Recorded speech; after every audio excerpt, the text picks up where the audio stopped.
So, thank you everybody for showing up. This is great. It's my great pleasure to reintroduce Jan Peppler. I had the opportunity, as some of us did, to hear her talk 2 years ago. No, it was 7 years ago, my friend. Oh my God. Yeah, it was 2018. It was pre-pandemic. Wow. Yeah. Okay, so that's dating us. So 7 years ago, we heard her talk, and it was on the hero's journey, correct? Mm-hmm. See, I remember it. It was really impactful. It was really impactful for me. And I know Feels like it was yesterday. right, or at least just 2 years ago, right? And so I really feel like it's a great completion to have this conversation be about home. Because of course, with the hero's journey, you have to return home at some point. And so I'm really glad that she's here and she's willing to help us think through this, especially in this time right now. I feel like I'm personally struggling with home. I don't know about you all, but I sometimes dream of leaving here and moving to, I don't know, another country. Um, and then again, I'm like, but this is my home, right? This is where I want to do my work. So how do I do that? And so, anyways, not that I have no idea where your talk is going today, but that's where I'm coming from tonight. And Jan has just a little bit about her. She has a doctorate in mythological studies and depth psychology. And like I said, she researches home, the hero's journey, connections to place, sacred experiences, and the stories that shape our lives. So I think that's all that's on my list that I'm supposed to hit. So with no further ado, I'm going to turn it over to Jan. Thank you, Jan, and a big welcome for her being here today. Thank you. No, I'm hooked up. I guess a lot of things I wanted to respond to that. First of all, it's great to be back and see some familiar faces. Yeah, it was 2018, and I was here twice in 2018. I talked about the hero's journey and the hero, and then we also did a workshop. Yeah, we did a 4-hour workshop, which was a lot of fun. And maybe out of what we talk about tonight, we do another one, because tonight was billed as all of that.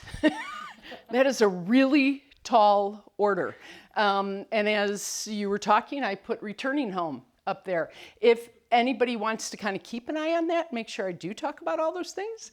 What we're actually doing tonight is looking at all of my research from my doctoral dissertation, which was on the psychology of home. And as I started preparing for this, which I didn't do because life was happening and a lot was going on, so it was only in the last week, I went back and started reading this book that isn't published yet.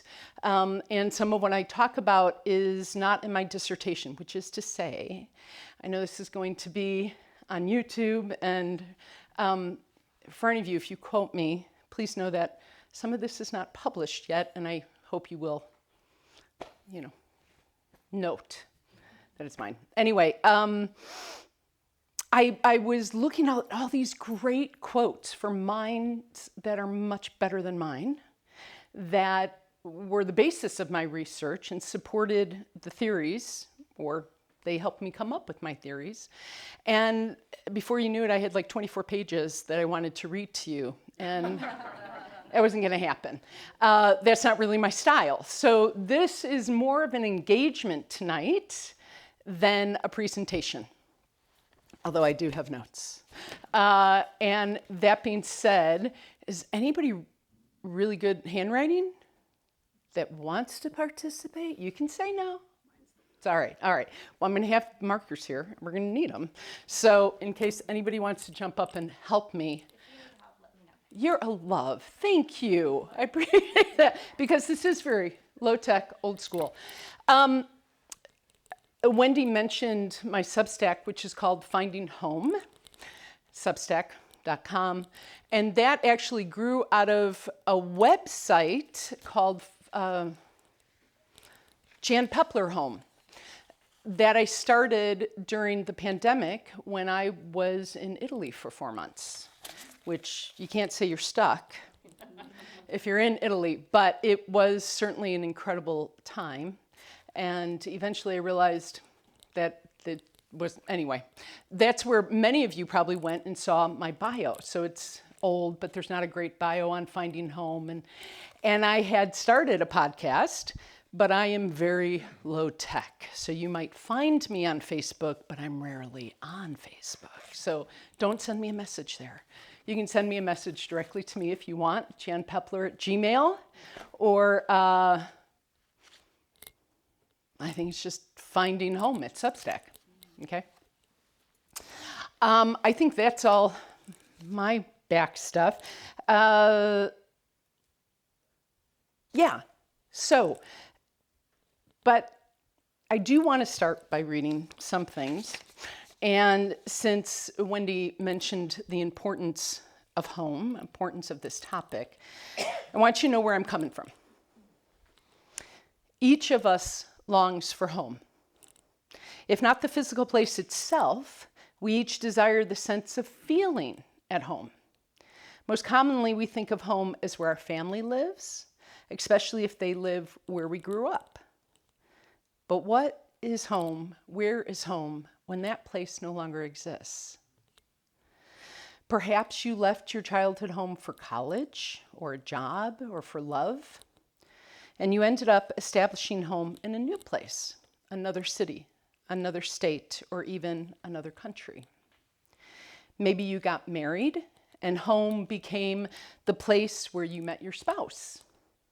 Or maybe home became the place where you raised your family. But what happens when your children leave home and establish home somewhere else?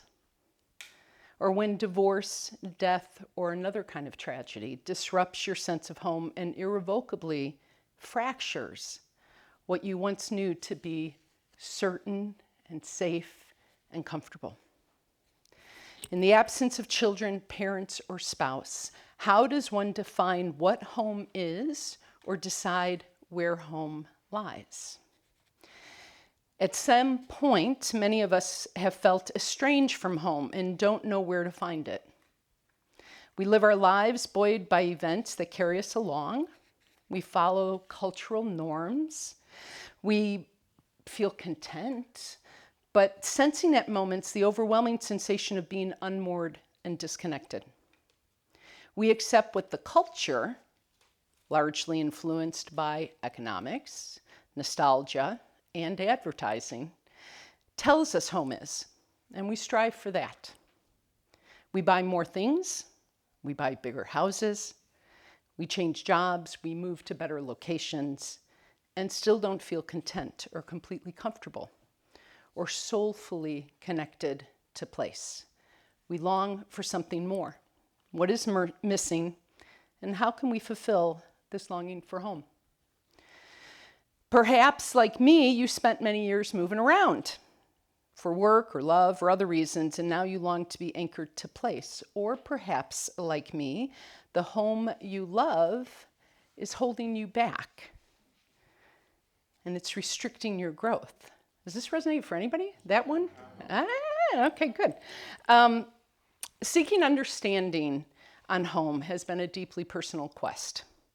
I needed to know 12 years ago why, as a single woman in my 40s, I bought a house in rural Idaho. Does anybody know Peekaboo? Sure.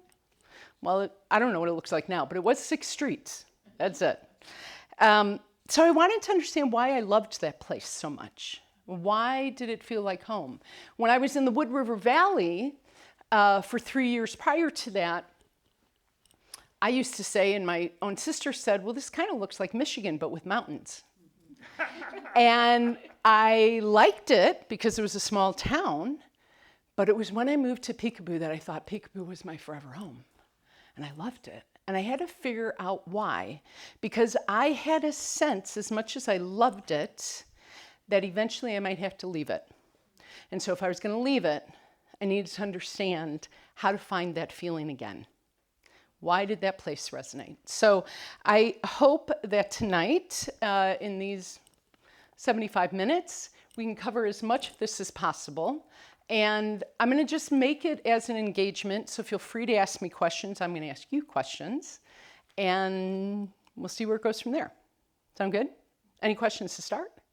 Well, are you actually going to, did you come to a place where you did understand why you Yes. chose this place? Thank you. Good clarification. Yes. I mean, because we're going to be like, Yeah. I came up with a couple of theories that, one in particular that is not published anywhere, two others that appear in literature in different ways, but not quite the way that I put it together. And when I, as I mentioned earlier, during the pandemic, ended up in Italy, I was actually in Sicily, and I had brought my book with me to edit. It was supposed to be this 6-week trip that I'd planned for so long. And I discovered that my theories did work when I was there. So that was pretty eye-opening. So I hope they work for you too. And if I'm not clear about anything, please make me circle back, okay? First group exercise. What is home? What do you think home is? Throw it out there. Safety. Safety, belonging. Place where everyone knows your name.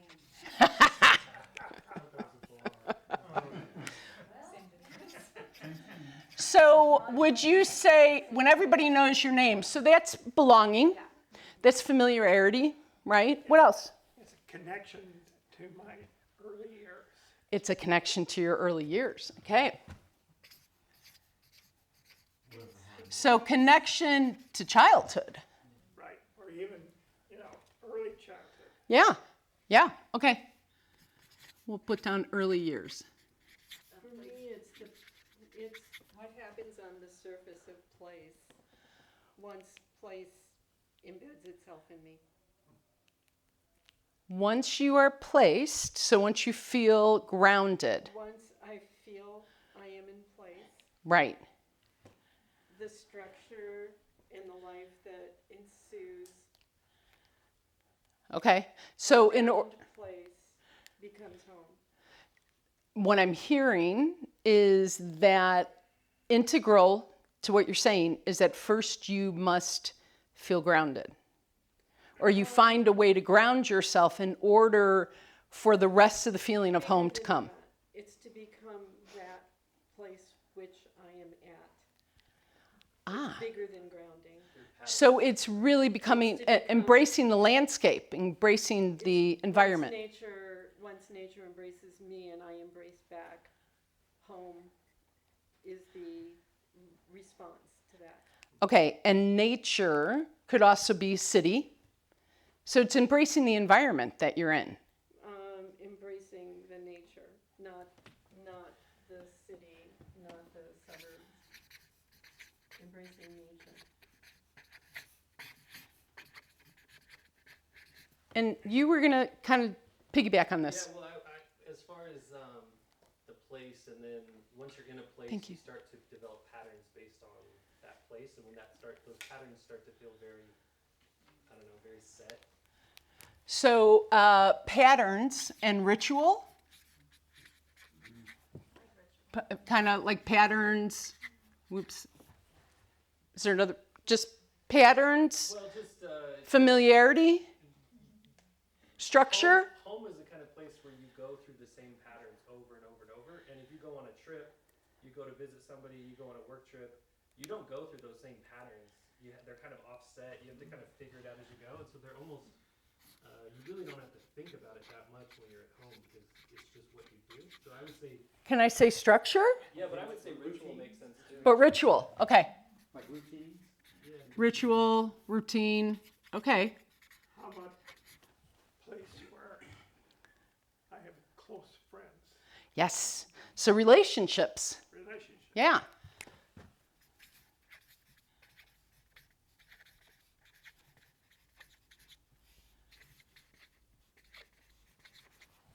And so you're, Well, I liked your phrase, and you kind of rubbed up against it a little earlier, that soulful connection of place. But I also think that's a two-way street. That place soulfully connects with you. And I think as children of the West, maybe we experience that a little bit differently than other as children, we experience that a little bit differently. Is that what you just said? Well, I think as- you're right. as children and adults, but that soulful connection goes. But did you say of the West? I think, yeah, it's been my experience that children of the West perceive things a little bit differently than children. And could that be because of the landscape? Because the landscape is much more open. It's, how many of you come from the Midwest or the East? Yeah, right? You got out here, did you have a sense of, whoa, there's a sky? Yeah, big Like I can see big sky. I can see more than just buildings, right? A little bit? Sun Valley is. Okay. Sun Valley, yeah? Okay, yeah. For me, it's the Salish Sea and the flow of the tides. The The ritual of watching the tides go in and out for the entire day. The sound and the animals and the creation and the sunrise and sunset on the sea. And did you say sea? Salish Sea, which is the Puget Sound of Western. Ah, thank you. Okay. Since I have no idea how to spell that, I'm going to put down Puget. Oh, okay. All right. Salish.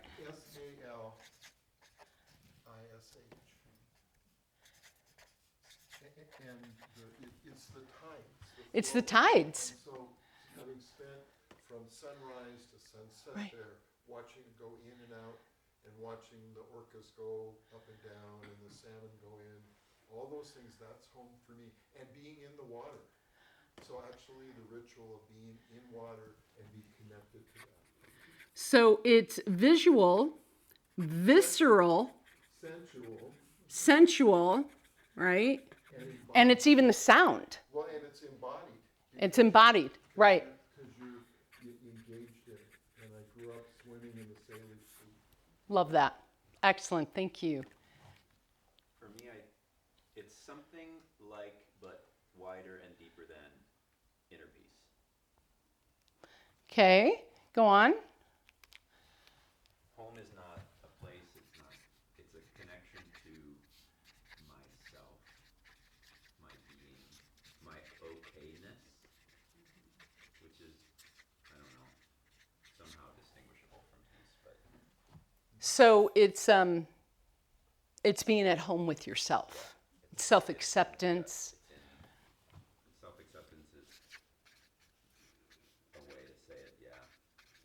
Not the most They're all poetic. They're all just ways to say it. Yeah, not the most poetic. I like how you said it, but it already went out of my head. But that covers it, right? It's a sense of being at peace with oneself. Okay, knowing who you are. Go ahead. That whole idea has been so important to me because I moved from the desert to Boise, and I've spent almost 16 years trying to connect with the landscape here, but my heart aching for the desert. Yes. And I think part of my lesson was I had to learn to find that home in myself, to be at home wherever I am. But it was sort of forced upon me in a way, Yeah. that Okay. learning that. But thank you for I want to come back and talk to you about where you grew up and that disconnect. Jake. I think just being comfortable. Being comfortable. Yeah, comfort. And I mean, obviously comfortable, but like knowing the customs, just being comfortable with your surroundings. Being able to relax. Just being. Just being. Without having to think about it, without having to edit yourself, what you're saying. So sometimes that is when you're surrounded by people of the same persuasions, the same worldview. Sometimes it's just when you go home and your parents or your family or your friends just know who you are. And if you blurt something out that other people might think is Tourette's, you don't have to worry about it. Right? So it's being comfortable wherever you are. Okay. And kind of piggybacking on that one, just not having to ask permission for things. Yeah.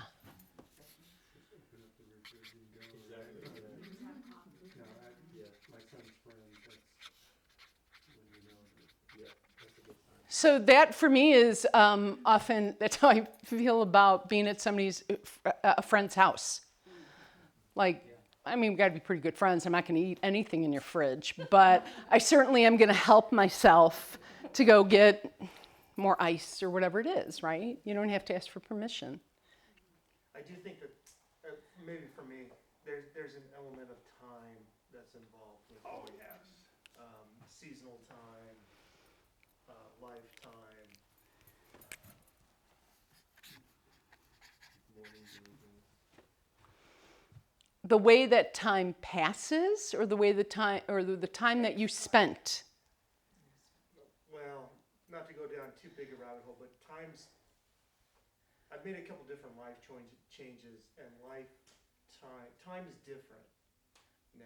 And, we literally work on different calendars and different seasons and different everything, and you find, not necessarily a niche, but you have to put in some literal time into a place, I feel, for that place to be able to, if it's yourself, I think you have to spend deep center time with yourself as well as my idea of place. So awareness. There's an awareness of time being spent. There's also something about our age. I would probably say a consciousness. Consciousness, okay.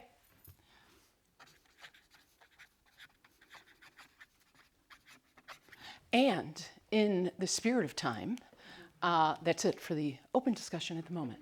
Okay, but you're all right. You are all correct. These are all of these things explain home.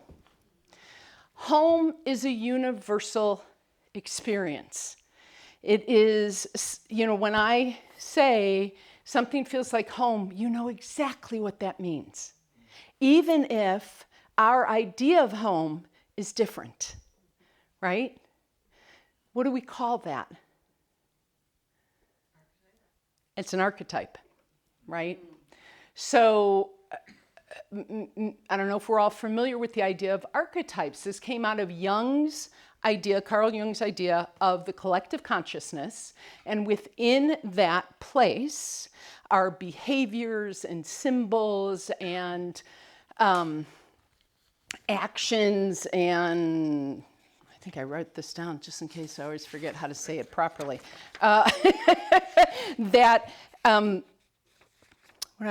Experiences, symbols, emotions, and behaviors that are universally shared and appear in recognizable form. And these are archetypes. Since home is shared by all people, home is an archetype of itself. Now let's unpack what that means. Even though everybody's experience of home is different, the archetype is the same. The archetype is the same, and I'll tell you why. That's what we're going to do now. So let's break down these different things into different places. Home is a universal archetype because it is where all our needs are met. Want to play with that for a second? Or not met, which dramatically affects our relationship to home. Okay? You in the back, you are the closest. Would you mind grabbing that piece of paper on the cupboard? And from here, and I don't have my glasses on, so yeah, come on, bring it on up. It could be that none of you will be able to see this either very well. Why don't we put it there next to all the things that we're going to cover? And I'm sure as soon as you see this, someone's going to blurt out what this is. It's Maslow's hierarchy of needs. All right. So most of us learned this at some point in college. In 1943, Maslow came up with this hierarchy of needs. Now, what you may not have learned is that Maslow never put it into a pyramid. Okay, that happened about 20 years later. A guy named Charles McDermott, yeah. But what Maslow did believe is that some needs are only met. You can only meet those needs if the other ones are met before it. Now, that's not always true, okay? Like safety and physiological needs kind of go in tandem sometimes, right? If you have a shelter, you feel safe, right? If your parents have provided you with food and water when you're a kid, chances are you translate that into feeling loved, right? So sometimes this can be multiple things at a time, but it is actually, in a lot of ways, you do have to fulfill one need in order to get to the other. And I will clarify that's true in the United States. That is not necessarily true in other places. So Maslow worked with the Blackfoot Nation, spent a lot of time with them, and their needs are inverted. Yeah, but that's another conversation. But in war-torn countries, right, when there are conflict and children grow up with conflict, so they are not safe, they can still feel amazingly loved and have a sense of belonging and a sense of their own self-purpose, even without having a sense of safety, okay? But here in the United States, they really are predicated upon each other. So, Though, wouldn't, I mean, in the case, I'm sorry. no, that was me. But like, you know, if you grow up with abuse and a lot of fear in the family, you cannot feel safe, but you can feel love still too. So it seemed like That can be 'cause not every tricky. family in the United States is the same. So No. And this is where it breaks down for most people. Especially, I mean, this is where it breaks down for most people. That our home is not safe. It should be safe, right? So remember, an archetype is always, it contains both the ideal, the positive, and then the shadow side. So when I say that the archetype of home really is having our needs, according to Maslow, met, that's ideal. And the reality is never that clear, especially when it comes to safety, any form of abuse. Also, if you have parents, let me ask you this. How many of you do not feel an attachment to place? You mean any place? Any place. Okay, all right. What did your parents do? Did you move around a lot as a kid? That's not true, no. No. I mean, like, over the course of this conversation, I've been thinking about, the home that I grew up in until I was about 8, and I have deep attachment to that. Okay, all right. What about you? What's the question? Well, the question is, if you don't feel an attachment to home, I'm trying to find out what may have happened when you were young that could have, so did your family move around a lot? Were you a military? No? So there wasn't constant movement. Was there any dysfunction with your parents? There we go. All right. Okay. Well, we'll just stop there. So really, research tells us that basically 1 in 3 people do not feel a connection to place. And that can be military is the number one thing, movement around. But there are also so many other jobs that our parents do that move us around, right? You can be a missionary, you can be in construction, you can be in just a whole bunch of different things. Or there can be financial issues that make you move around. And if a child is constantly moving around, their mind is going to be on trying to create order. So even if their parents are doing everything to make them feel safe, the movement disrupts their sense of safety. Anybody ever see the movie Mermaids? I love Mermaids with Cher. Okay. Cher plays a mother who is really the Aphrodite archetype, and she moves her kids every time that a love affair goes bad. And Winona Ryder plays the oldest daughter who is desperate for order. And so she creates all these rituals in her life to create some sort of order and grounding that then will provide a sense of safety for her. Okay? So here's the big thing. I'm completely off my notes now. What is most important that you understand is that home is the realm of the child. Oh! And Jung talks about this. Why that's even more important when we look at these needs is that means our parents are responsible for providing these first 4 needs. Right? It's our parents that are supposed to make sure we have a roof over our heads, that we have clothes on our back, that we are fed and watered, and we get rest, and we are warm, and we go to school. They are the ones that, when we get sick, are supposed to take care of us. And they're the ones that are supposed to love us and tell us that we're fabulous. And out of that isn't how narcissism happens. That's how self-esteem happens. The challenge is so many of our parents aren't adults. And if they have never learned how to become an adult, or as Jung would say, individuate, individuation is the key to becoming an adult. And if you don't individuate, and you don't accept the responsibility of becoming an adult, and or if these needs were not met in your childhood, you then don't know how to turn around and provide these needs for yourself or for your children or anybody else.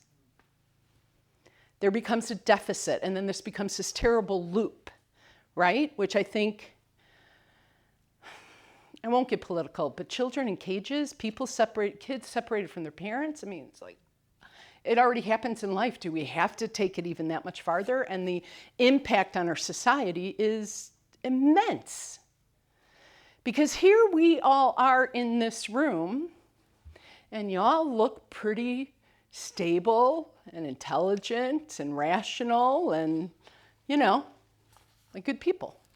Seem to enjoy life. You wouldn't be here. You're smiling at me. And we still struggle at times. Are there not times when you think, it is so hard to be an adult? I want somebody else to be the adult for me. And this is what happens. If you don't individuate, if you do not take the responsibility to become an adult, then you will always look for somebody outside of yourself to fulfill these needs. You know the saying, home is where the heart is? How many people believe home is where the heart is? No. I don't even know what that means. I don't even know what that means. It's a really, thank you.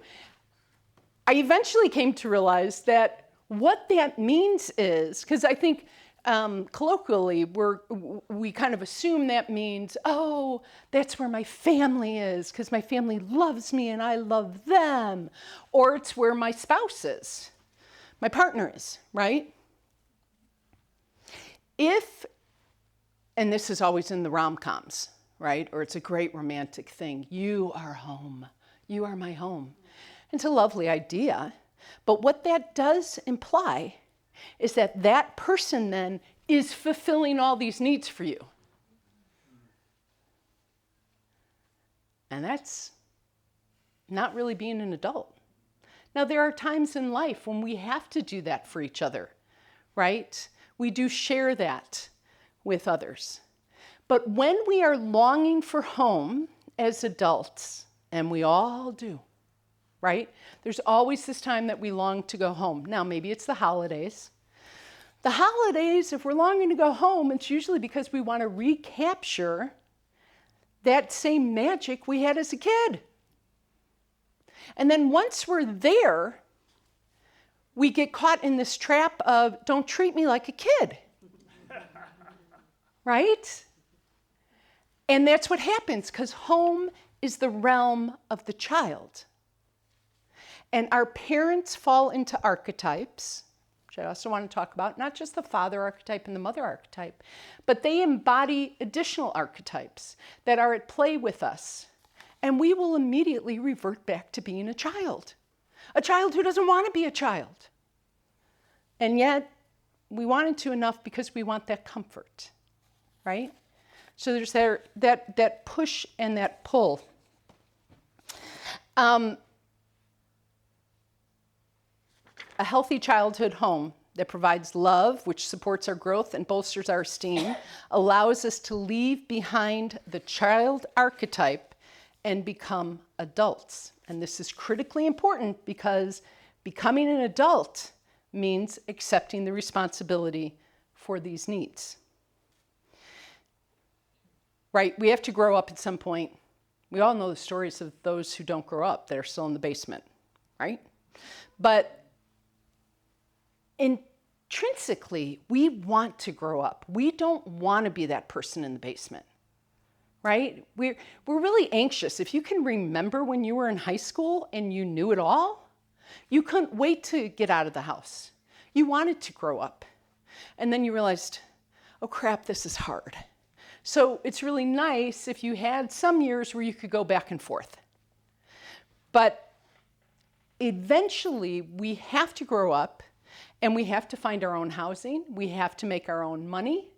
We have to feed ourselves. And we have to be in charge of our own self-esteem.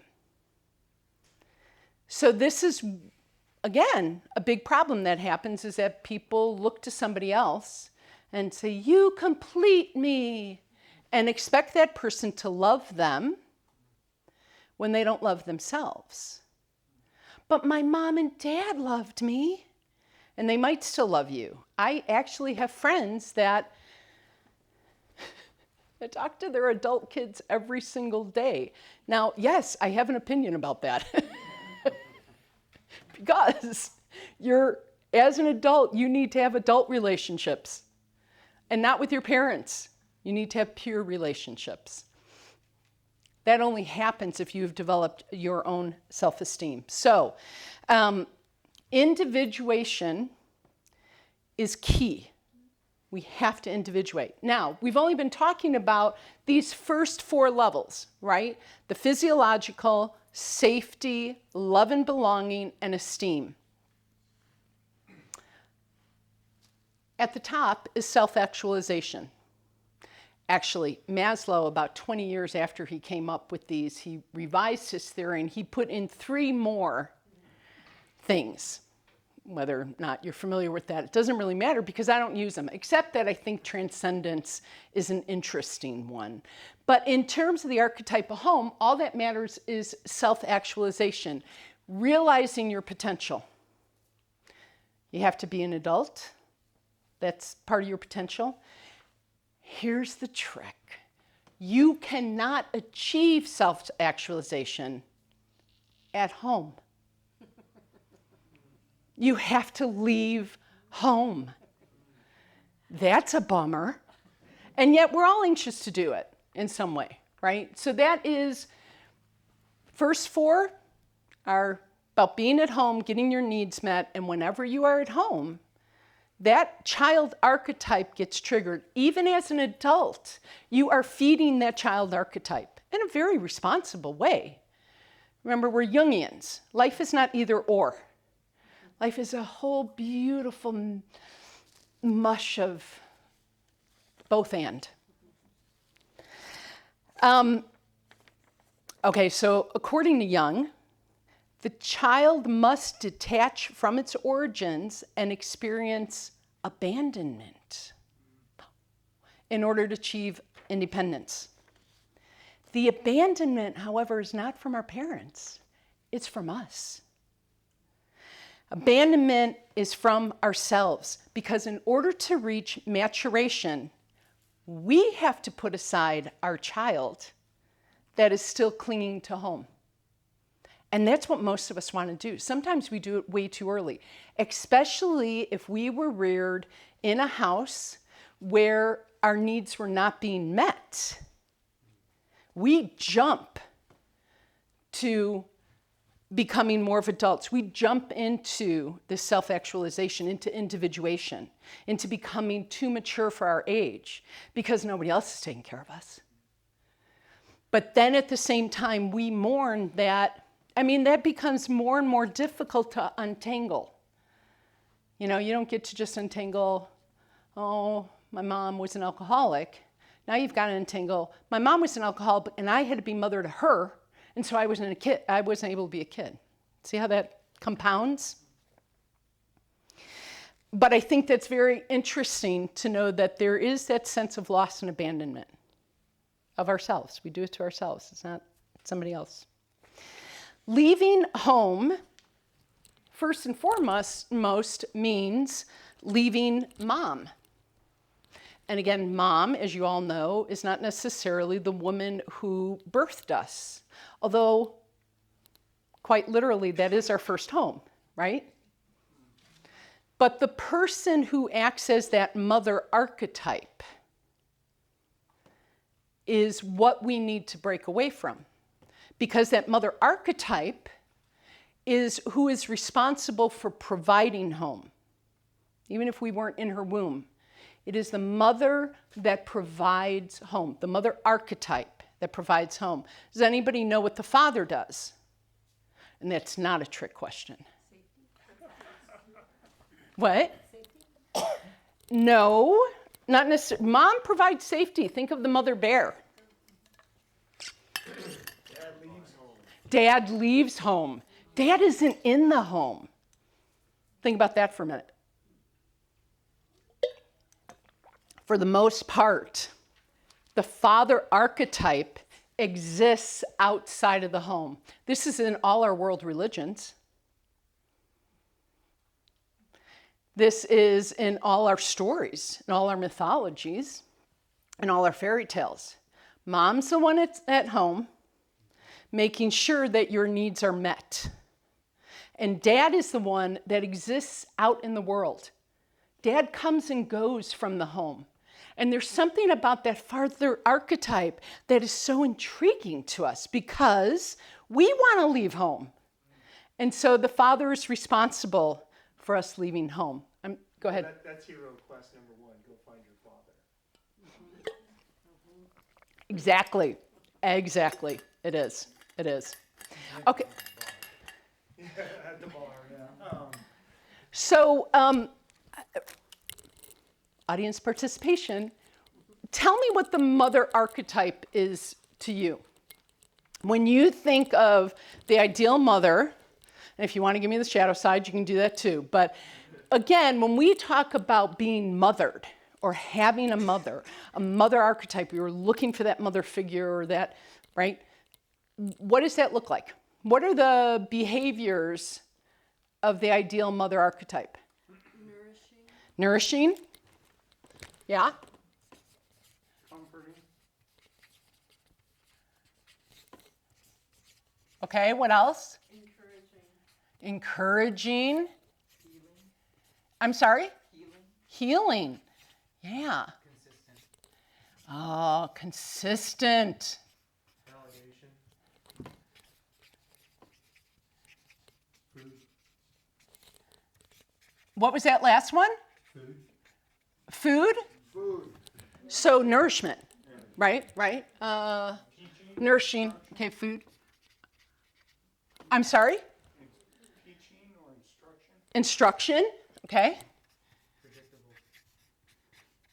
And is predictable, like being consistent in a good way? Okay. Discipline. Does what? Discipline. Discipline. Yeah, sure. Because what is the real point of discipline ultimately? It's teaching, right? Goes with instruction. Are you only looking for the kind of the lighter side of the archetype? You can go ahead and give me the dark side if you want. Oh, it's chaos and consumption. Chaos and consumption. Okay, hold on. I'll put that in a different color. I'll put it in gray. Chaos and then consumption. Tell me what you mean by that. Being consuming of the child? Okay.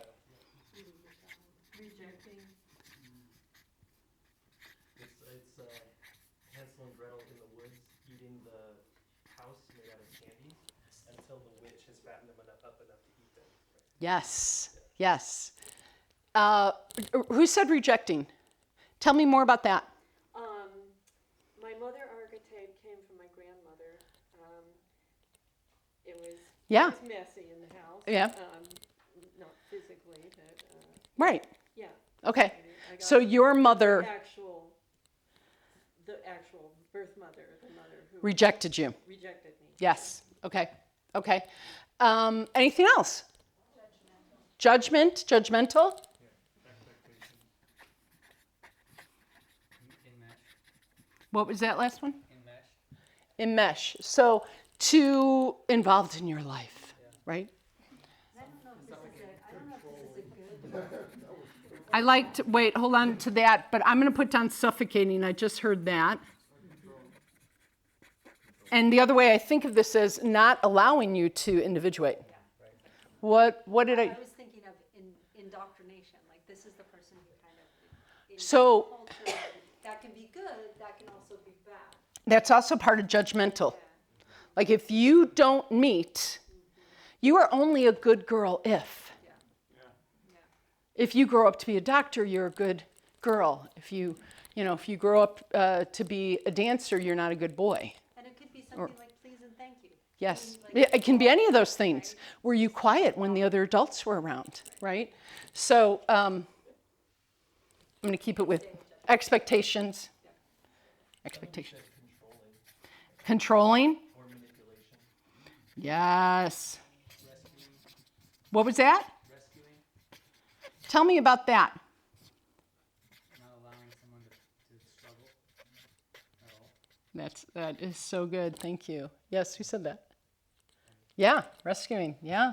I was thinking the I could see where that happens in your line of work, right? I was thinking the reverse of that, where mom expects to be rescued. Oh, yeah. So when mom is still a child, right? Okay. Can we call her the princess? Mom is the princess? Okay. And what were you saying over here? Anxiety and fear. Oh, anxiety and fear. Yeah. Conditional. Boy, we're a lot easier. Yeah, that always is, right? Right? Does anybody watch the Dairy Girls? Yeah. I love the Dairy Girls. So there's this one time, so they're Irish Catholics. And there's this time that the Protestant kids come, and they are all in together, and the priest says, "So what do we have in common?" They can't come up with one thing. They just go, well, they're richer, and they're taller, and they only come up with opposites. All right. Anyway, so looking at this positive, how many people had this mother? Parts of it. You can have, right. Okay, right. Okay, how many of you still know your Greek myth? Anyone? A little bit? Okay, that's really what my degree is. Well, not Greek myth, but in myth, because our lives are stories, and we adopt stories to make sense of our lives, right? The reality is, everyone in the room, I'm looking around, we all come out of the Greco-Roman culture, okay? You might want to be Gaelic, but for the most part, you grew up in this country. This is what's in our psyche. So does anyone remember in Greek mythology what goddess is considered the mother archetype? Is it Hera? No, it's Demeter. Were you about to say that? Yeah. So that's Demeter. Because of Persephone.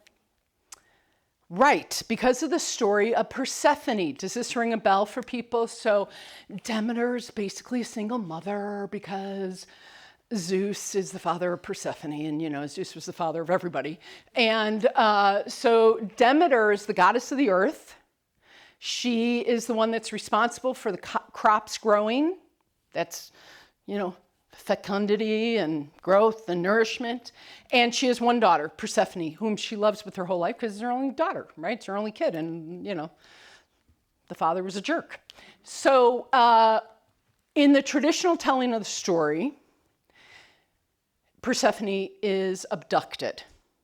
Actually, Dad makes an agreement to have her taken to the underworld. Marries her off. It's so messed up, right? Everything in the Greek stories is really messed up. Most myths are. But so this is why we think of Demeter as the mother figure, because she just grieves. The loss of her child hurts so much. So much that, as the story goes, she just walked to the earth looking for her daughter, and she didn't even pay attention to crops growing, to any of that. And so the people of the earth started to die. This is, again, in mythological terms, what we call winter, right? The flip side of that story is that she didn't let go of her daughter. Her daughter now is down in the underworld. She becomes queen of the underworld. She's got a life. Now, whether or not you subscribe to her being adopted, she made the best of the situation. There's also another version of the story by Charlene Spretnick that I subscribe to because it fits my narrative, which is Persephone's walking around and she hears the voices in the underworld. She hears the dead crying out and goes to her mother and says, "Who is responsible for these souls?" And her mother says, "I am, but I don't have any time. I'm too busy with the living, trying to feed the living." And so Persephone takes it upon herself to go into the underworld. That is self-awareness. That is actualization. That's individuation. That is a personality claiming a new life. Leaving a home that was really, who wants to leave the fields with flowers and dancing with your girlfriends? Went down into the underworld to bless every dead soul and became their queen. Mother was pissed, was distraught, did everything to try and get her back. So much so that she actually tried to take another woman's child. That's a whole nother story. Hold the child in the fire. Anyway, so is that this? No, that's more of this. I won't let go of my child, right? I'm going to reject the decision that you made, so on and so forth. Okay, the reason I bring up Demeter and the mother archetype is because most of us did not have the mother who bakes cookies and was there when we got home, but not too there when we got home, wasn't clingy, but right? And in fact, I've always thought the better example of the mother would be Hestia. Do you know who Hestia was? Hestia was the goddess of the hearth. In the Greek mythology, all those gods and goddesses, gods and goddesses were swallowed by their dad because he was jealous of them. Just layers upon layers, right? And Hestia was the firstborn and the first to be swallowed. So she stays inside the longest. She stays inside home the longest. She's more of an introverted personality, but she's also the wiser, the oldest, and she is associated with the hearth of the home. She is literally the fire of the home. She's the only deity in Greek mythology that is never pictured in human form. She's only pictured as the flame. So she's that warmth. Well, there's no altars, no temples to her that I've heard of. Right, because she is in every temple. She is in every home.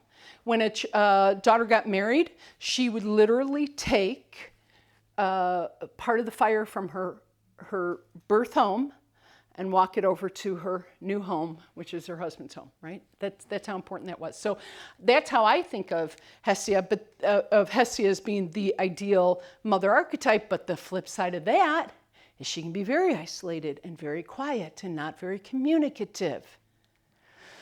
So this is a workshop in itself. I just want to throw out that our parents, the archetypes that are working through our parents, deeply influence our relationship to home. My mother was a Hera. She's not with us anymore. And I didn't appreciate her till I was older. Because she would walk into the room and command the room. She was beautiful. She was Jackie O. My dad used to say, "You're so lucky you got your intelligence from me and your looks from your mom." And my mother would go, "Jerry, my IQ is higher than yours." And it was true. The thing is, though, with being an Athena, and she actually wrote books and children's books, and she was a teacher and all of these things. She wasn't cold, but she liked us better when we were adults. She wasn't, chaos was not allowed in our home. Our home was quiet. It was orderly. I learned how to bake by watching TV. My mother didn't bake. She made chop suey and pot roast. That was the only thing she ever made. My dad cooked. So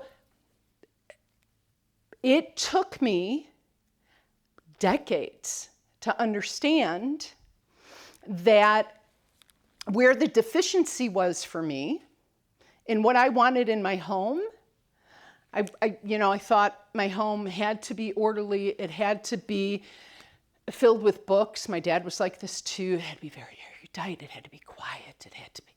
And for the most part, that is my inclination. That's the imprint that I got. But once I learned this was how I got that, then I was open to filling in the blanks. How do I get what I need in other ways? So another way of thinking of this is, how you always say, oh, women marry their fathers and boys marry their mothers, right? Okay, there's always a tinge of bad to that, right? Where that's coming from is that we become familiar with those behaviors. And that's what we associate with home, even if we were uncomfortable.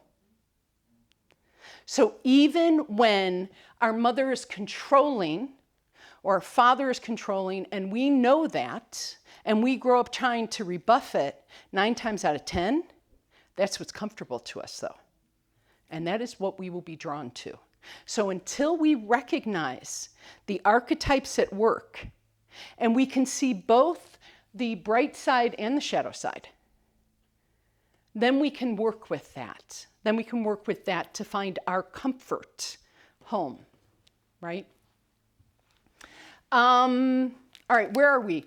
Archetype of home, need for home, individuation, and leaving home. Talked about returning home a little bit in terms of we want to return home because that's, we get tired of being an adult sometimes. And also, that's also why Thomas Wolfe said you can never return home. Because we are changed. That is the hero's journey. We go back, we're not the same person, and we're definitely not a child, as much as we might try to regress, and we can still have that active child archetype in a positive way. Okay, play and exploration. The other big thing that attaches us to home is the landscape. And this is what a lot of you said. There was that soulful connection to place. Embracing nature, the flow of the tides, Kevin said. Here's the interesting thing. So, here's how it goes. We're born, we come out of mom, mom is home, even if the mother archetype isn't the person who gave birth to us, right? But in our early years, our entire world revolves around mom. And when we're toddlers, it's mom's legs we hide behind, typically, right? And then by the time we're, my friend brought her 3-year-old today, and I thought, how can you be that tall and that big? And I'm sure she's getting into a lot of exploring that maybe she isn't supposed to. So really, by the time we're 3, we are at least exploring our environment in the house. The house is our world, unless our parents take us out of it, and then it's mom. Mom's still our focus, right? Taking us out. But within our kids are sponges, right? We get older and you think maybe you got deadened, but the truth is you just start to rely on only a couple senses. But as kids, our sensory input is on full, right? It's like being on acid, I've heard, right? Something like that, because everything is new. You're excited about everything. And how do we learn? We learn by we put it in our mouths, we touch the hot stove, we smell everything, we taste everything. It's the only time in our life that we do that shit, right? Is when we're children. We're exploring the house. So that is I don't know if any of you had that up there, but Gaston Bachelard talks about the smell of raisins. And do you have any smells from your childhood that, to me, it's hay, I smell hay and I immediately go back to being on the farm, or buttered toast. It's really hard to find that particular smell of buttered toast. Sometimes it's the gasoline, right? When those of us were driving, riding in the back of cars without seatbelts. So that's our first connection to home. It's all that sensory input when home is still our only world. So that childhood home that you were talking about when you were very young, you have a connection to that because you were still in the house for the most part. And that's where you did most of your exploring. By the time we get to about age 6, and I don't know if this is true today, because parenting is a little bit different but for I think most of us in this room, we were out the door, right? We had our bike. We were down by the river. We were at the park. My mother had no idea where I was. Not necessarily when I was 6, but I'll tell you what, at 13, she had no idea where I was. And that's when we're really exploring, right? We're exploring on our own. This is our first taste of individuation. The landscape that is behind us, it just seems like a backdrop at that point, becomes imprinted on us. But it only becomes imprinted on us if our experience is a positive one. So our parents become imprinted on us whether or not they're positive experiences or not. Can't get out of that one. But the landscape is only imprinted on us when it's a great experience, when you feel free, when you feel exciting, when you're getting that first taste of liberation and individuation. So, did you find an alleyway or a clubhouse or something or a route that you were so sure your parents didn't know about? They knew about it, but you're like, oh, this is a secret. This is my little place, right? That's that landscape. All those things, whatever that is. So between 6 and 13, typically, this is when you are getting imprinted by landscape if you feel safe and if you are in your body exploring, having a good time.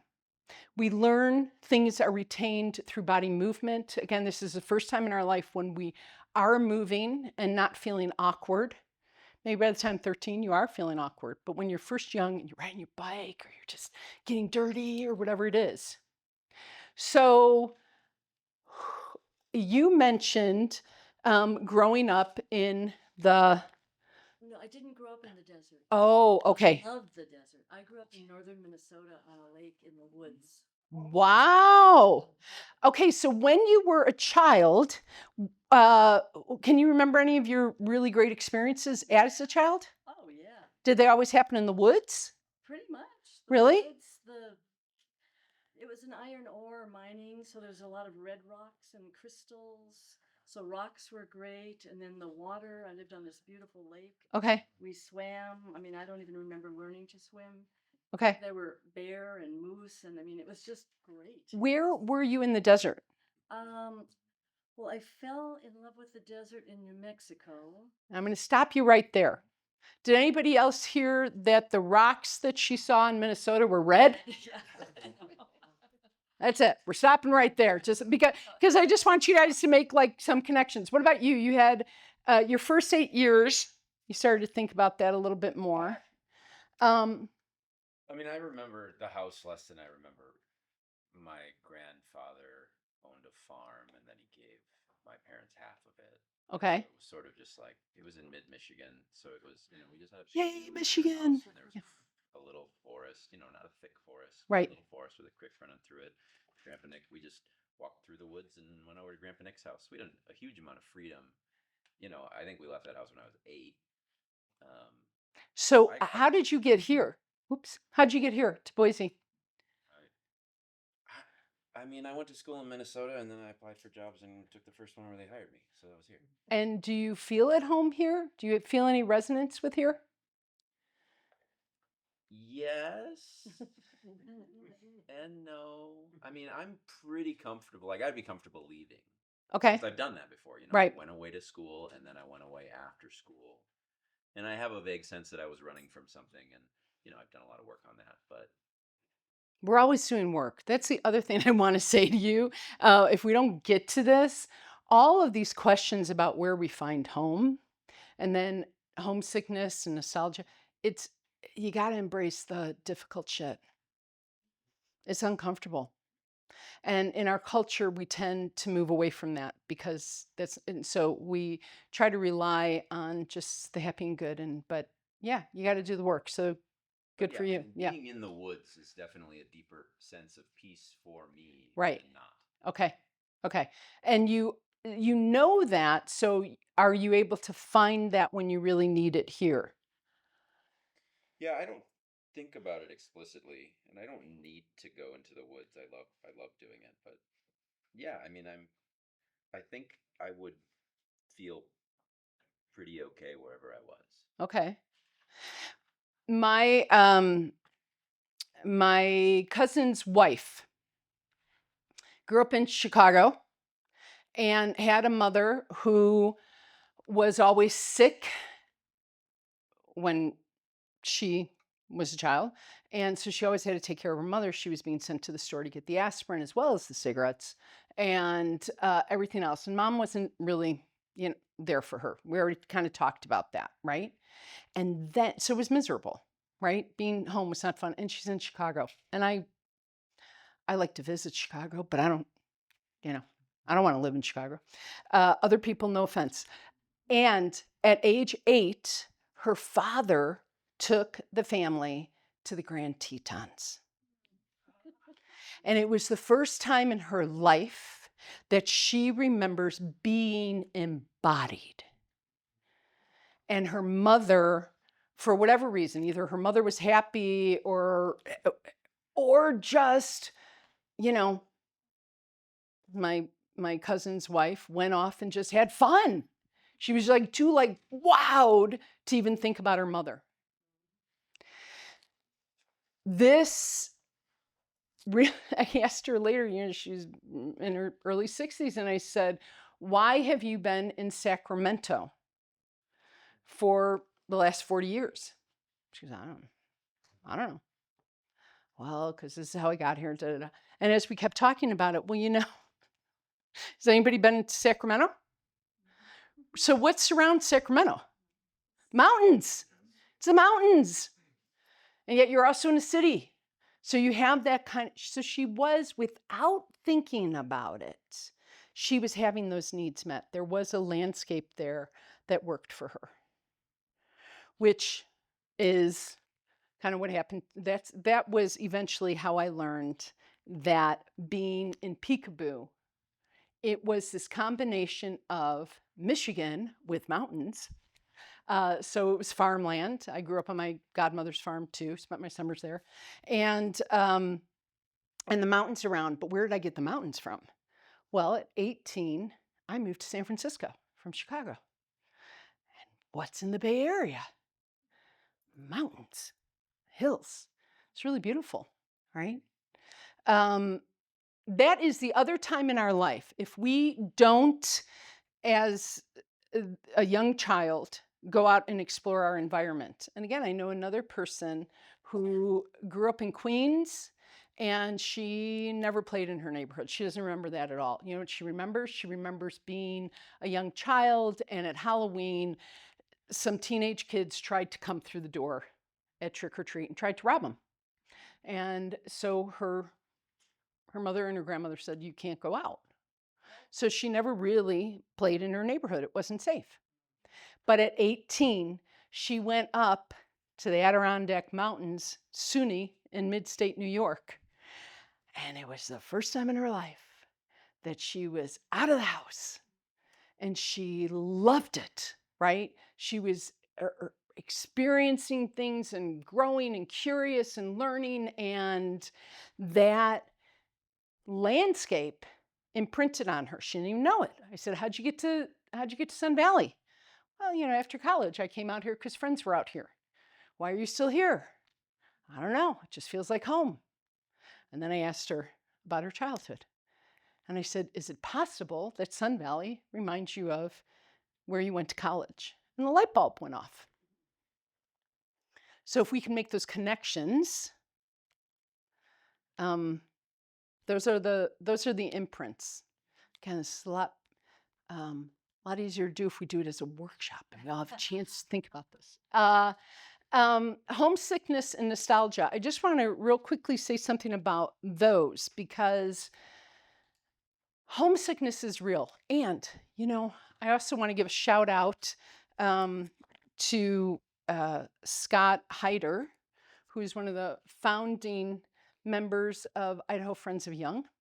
And he is now in Zurich and he's an analyst. And his analyst when he was in school was John Hill. And he actually wrote me 2 nights ago and said, hey, if you don't know this book, it's like, are you kidding? I love this book. So I highly recommend At Home in the World. One of the stories, he does talk a lot about belonging and about homesickness.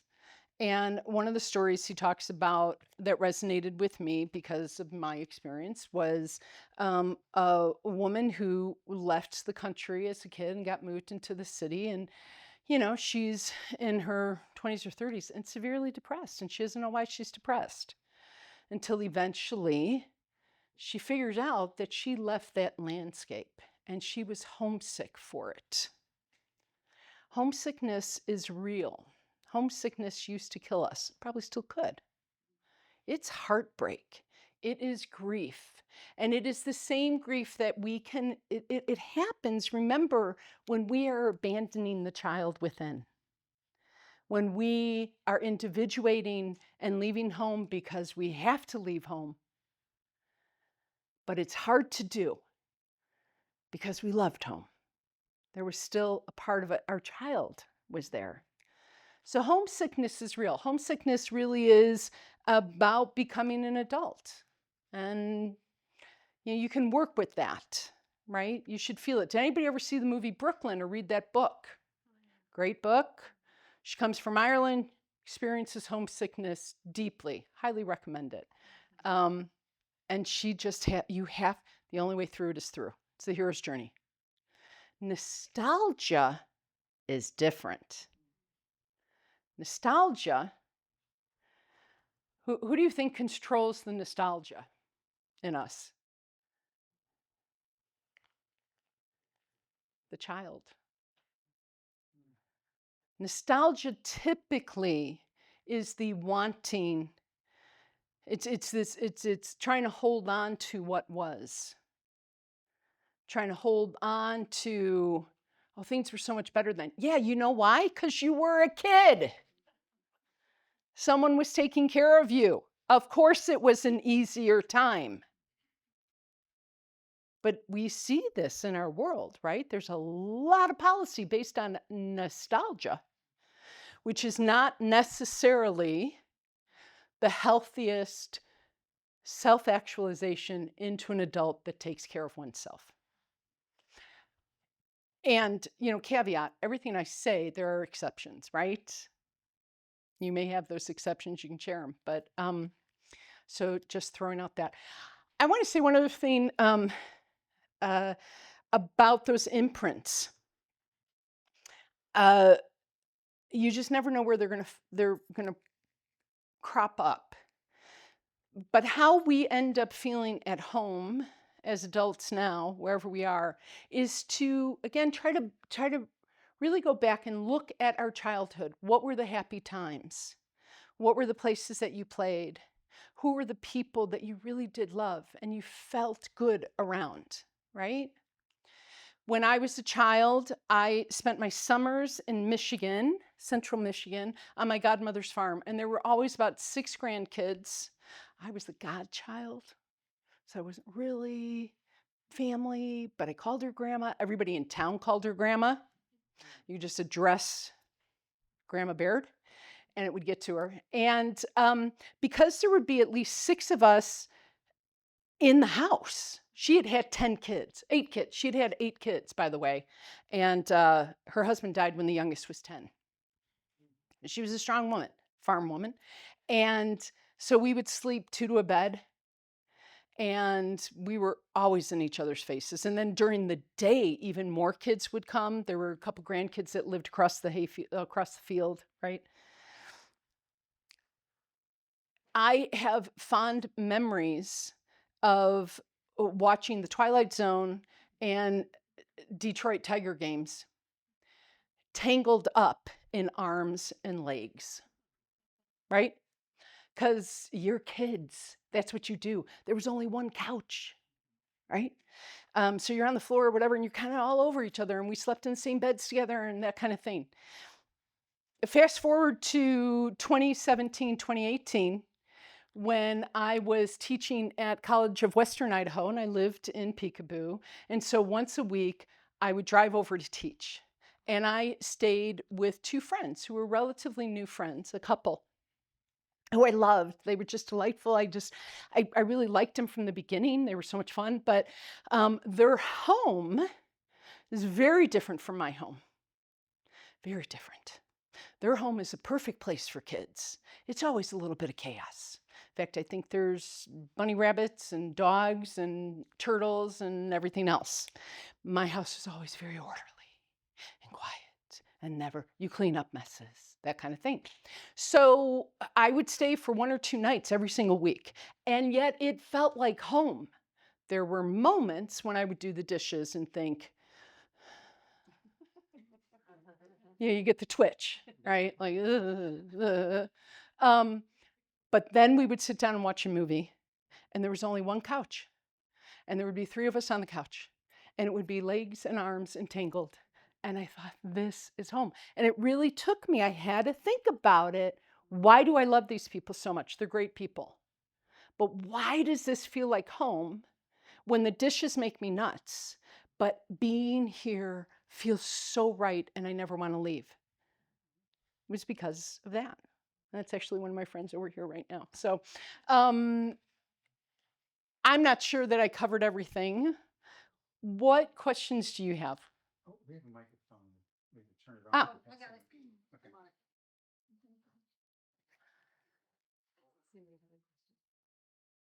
Or comments? Kevin? So our childhood experiences, how's this? Can you hear me now? Yeah. Is that better? Our childhood experiences bubble up when we're faced with difficult circumstances, particularly in the United States, because we have avoided suffering and fear and anxiety. So my response is, so well, tell me about that. And then 2 hours later, they've brought up stuff that they've been holding for 40, 50, 60, 70, 80 years. Can you speak to that in relationship to what you've talked about here? What I hear you saying, and correct me if this is not it, what's resonating with me is many of us feel helpless. In fact, I say this to my husband all the time. I can't call my senator. He doesn't agree with me. It doesn't make a difference. But that helplessness for things that feel so out of control really does trigger our child. And when we were a child, there was so much we could not control. Now, if we were in a happy, healthy home, many of us didn't worry about that stuff. It was very rare. You can probably remember when there were times that,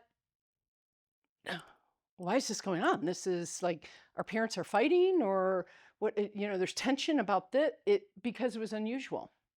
For those of us that lived with it all the time, we learned coping mechanisms to keep things in place. Now, sometimes that was creating our own sense of order, and other times it was focusing on something else, on what we could control. So I used to be a massage therapist for 20 years, and I worked with women who were survivors of trauma. And a lot of women who have been sexually violated, this is actually true. It's not a given. It's not always. A lot of women sexually violated the one thing that they can control then is their body. So they will hurt their body, or they will in some way deface their body or become very heavy. Anything to say, you are not going to touch this again. I'm not attractive, right? So we do what we can to control a situation. And if we don't look at that, we are triggered by what's going on in the world. There's no way around it. That's the hard work that I said we've got to do.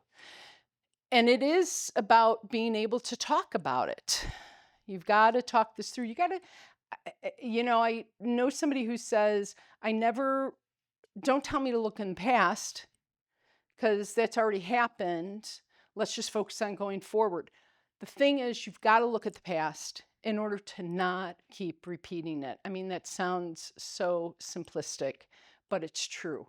We can only change our narratives, change our stories, change our future if we recognize what the stories are, what the narratives have been that are controlling us. Even Jung said he locked himself up in Bollington,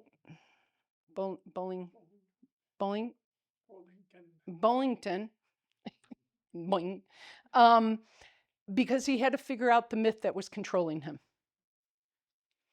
We have to figure out the myths that are controlling us. And in this case too, if we're looking at politics, what is the myth that is making us spiral? And what's a new story that we can embrace about that is more productive? And it's the same thing with home. I don't know if that really answered, but go ahead.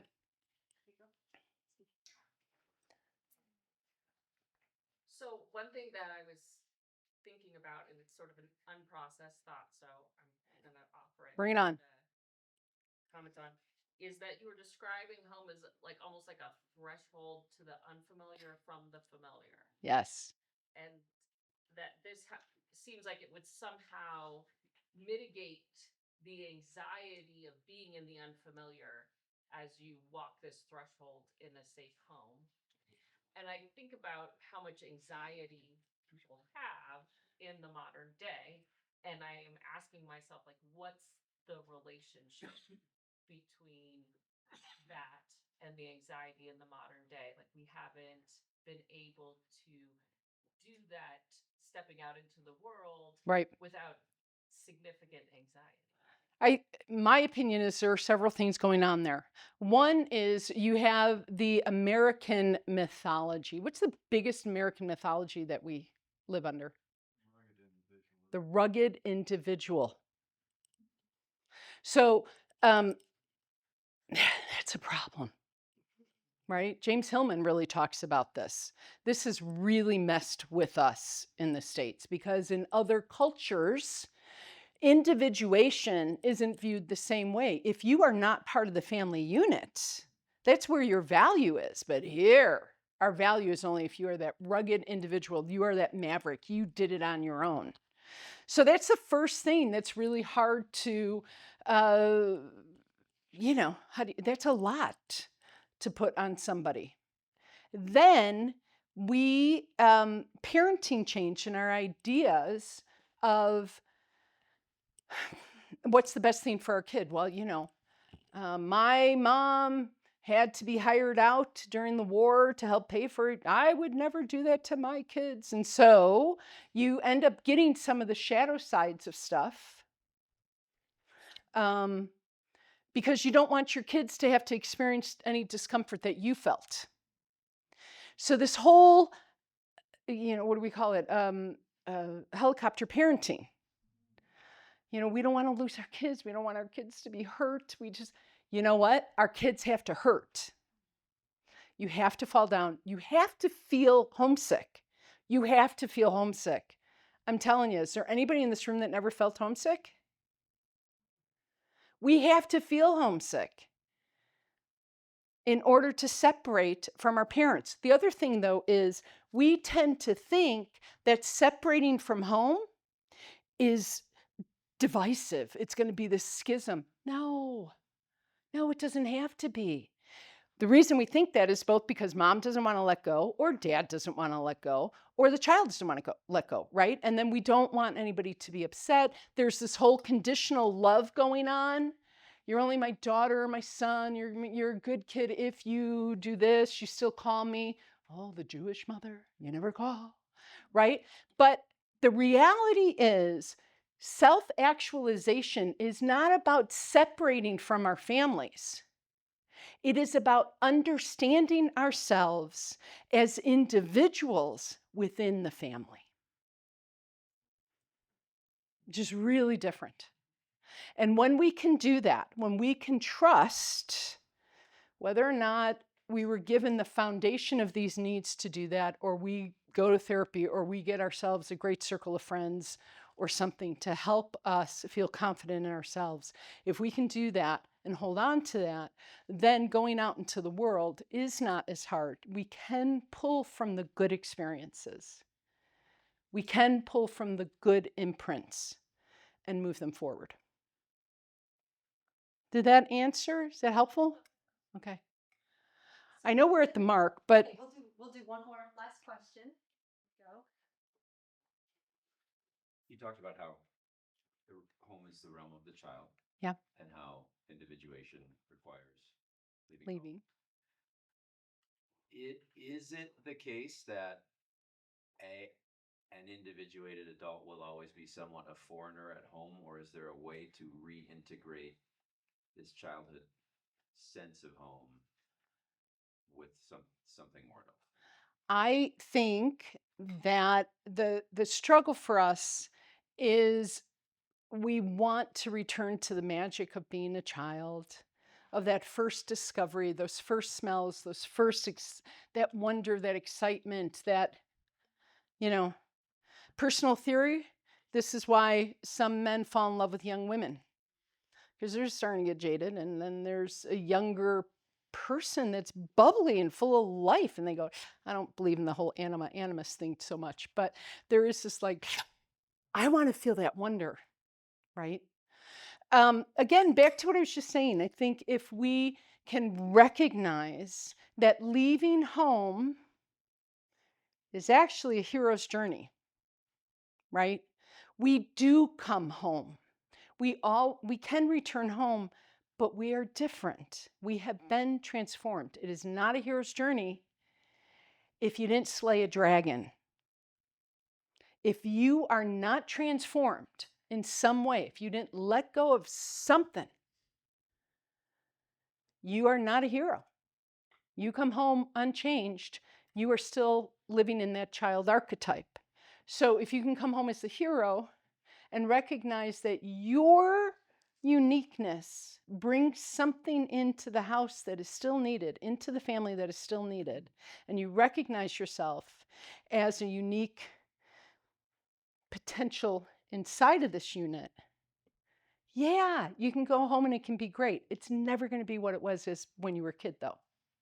And you wanted to say something about that. Well, just the thought I had is perhaps you would feel more connected having gone through that experience coming home if maybe your other family members were also on their own journey. Like they were aware enough to slay their own dragon. That's the hardest thing about it. It's very difficult if you've gone through some things when you come home and there's the disconnect. Yeah. Two things about that. I know if you want to get out of here, I apologize. Two things about that. Absolutely. And is anybody else familiar with Jesus in his hometown? Maybe I just grew up with that phrase, but you've done the work. You are the hero. You go home, and everybody's like, "What happened to you?" Oh, I know. It's a meme I've seen about the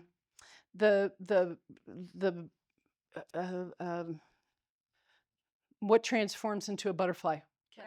Thank you. The caterpillar sitting at the table with the butterfly, and the caterpillar says, "You changed." That's the point. We're supposed to. So our families, even more than our friends, are the first ones to go, "You changed." You're not supposed to, because there's a dynamic that's familiar and comfortable. Now, any of you experienced your parents changing? Did that piss you off? A little bit? You had to get a little bit. Yeah, like, well, what do you mean? You never used to do that before, Mom.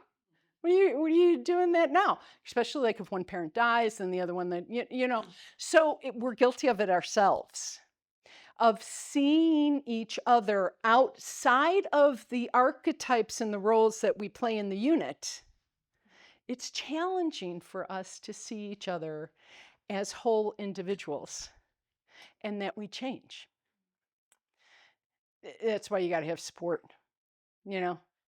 If there is one thing true about life, and it is beyond politics, it is beyond religion, it is beyond any philosophy, it is simply scientific fact.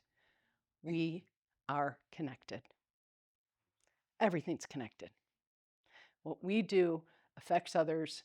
We couldn't live without others, all that kind of stuff. So that is why we do the hero's journey, because we are invigorating the world when we invigorate ourselves. When we heal ourselves, we help heal other people, whether they know it or not, even our own families. And so you have to trust that. Thank you so much. I apologize if I didn't answer everything, but you guys have been great, and I appreciate you having me.